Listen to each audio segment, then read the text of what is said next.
What's up, family? So, what if the US government told hundreds of thousands of people, pack your bags, you going back?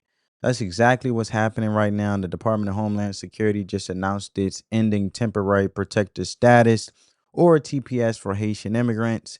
That means tens of thousands of people living legally in the United States could suddenly be considered illegal and face deportation.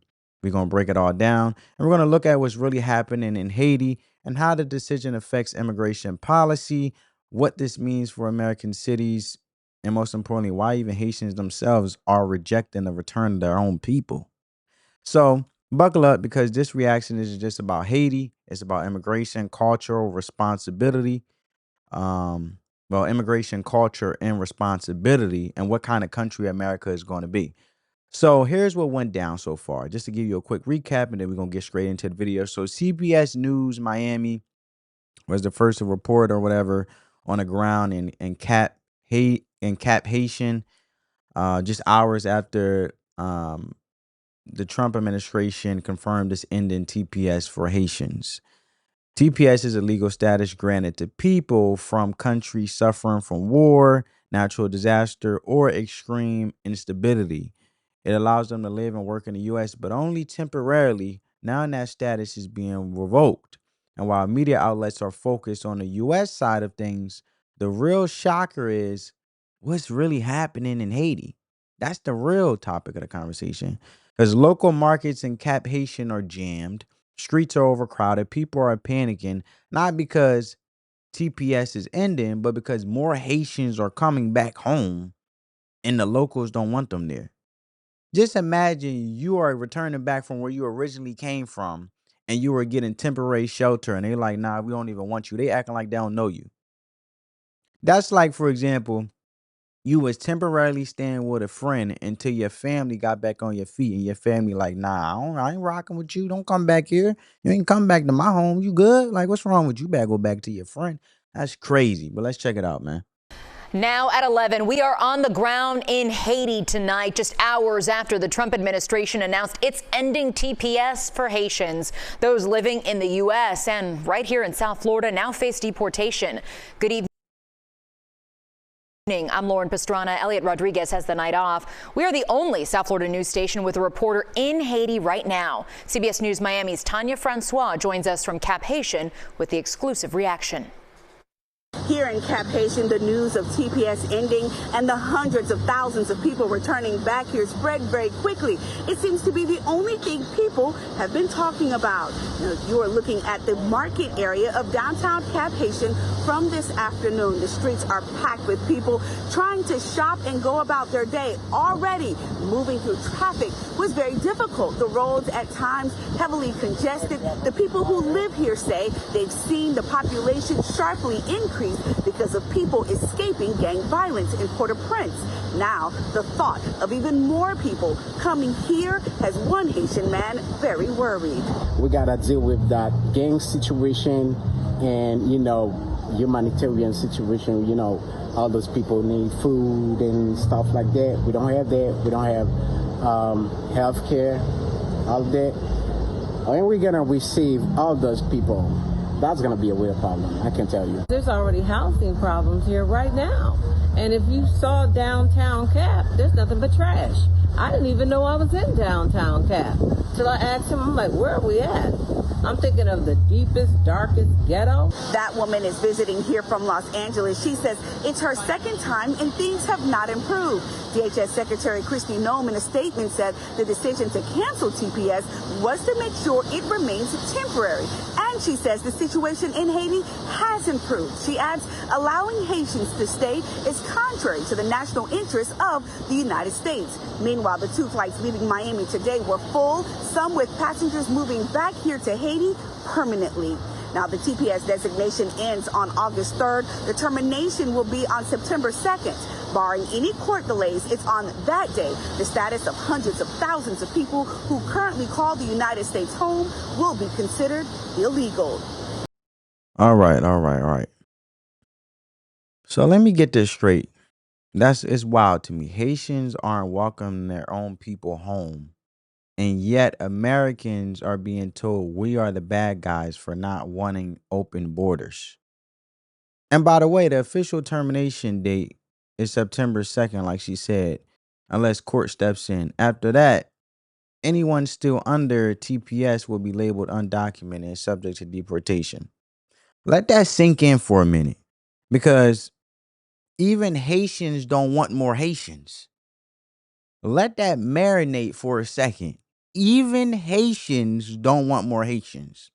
So you got citizens in Cap Haitian who are already overwhelmed with violence, poverty, and a collapsing infrastructure, and now they're bracing for a wave of returning immigrants, right, from the U.S. and other parts of Haiti, like uh, Port-au-Prince, and they're basically saying, "Nope, we can't handle this."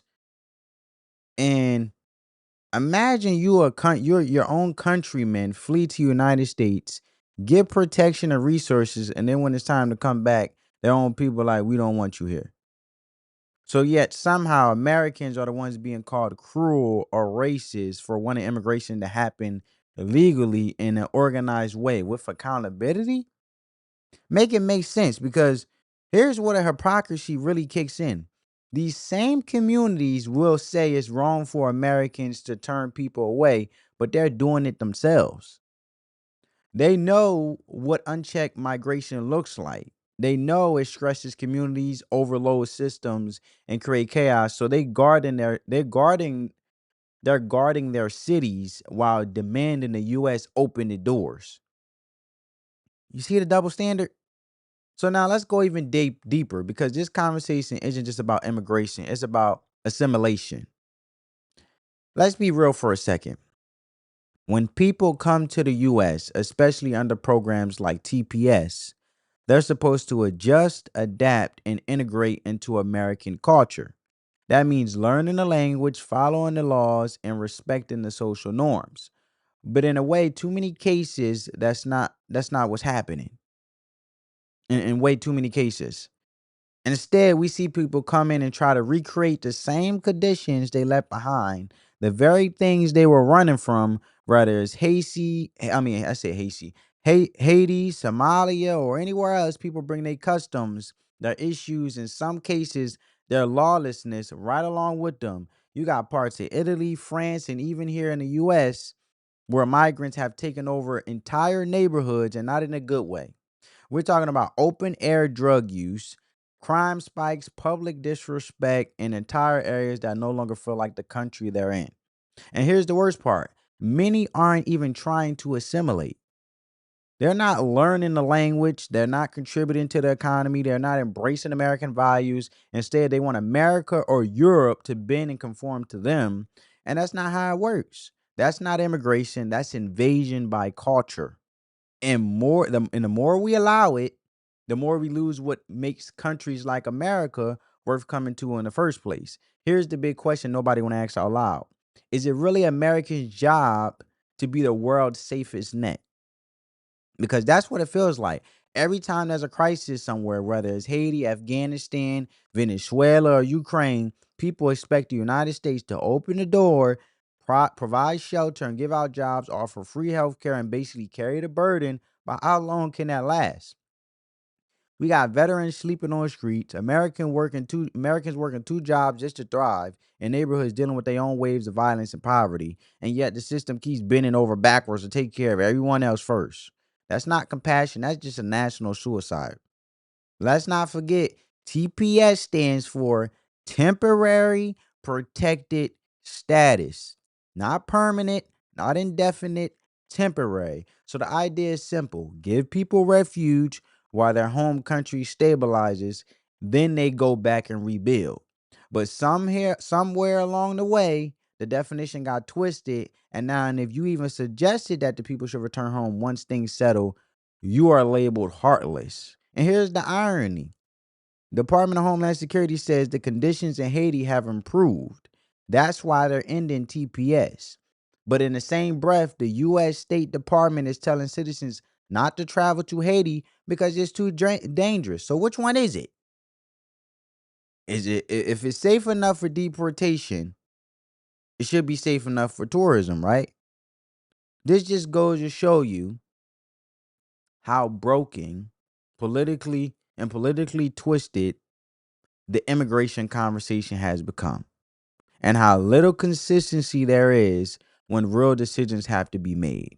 Now, you already know this isn't just an immigration issue, it's a political power keg, right? As soon as the announcement dropped about ending TPS for Haitians, the backlash came fast and out loud. Activists are calling it a dagger to the heart of immigrant families. Some politicians are saying it's humane and un-American, but here's what they're not saying. TPS was never meant to be permanent. It's in the name. Temporary protected status. And yet people are acting like that, like that's taken away is some kind that taken away is some kind of betrayal. Like the US like the US owes every migrant a lifetime of support. That's not how it works. That's not how it was ever meant to work. And what we're seeing is a bigger debate about national identity.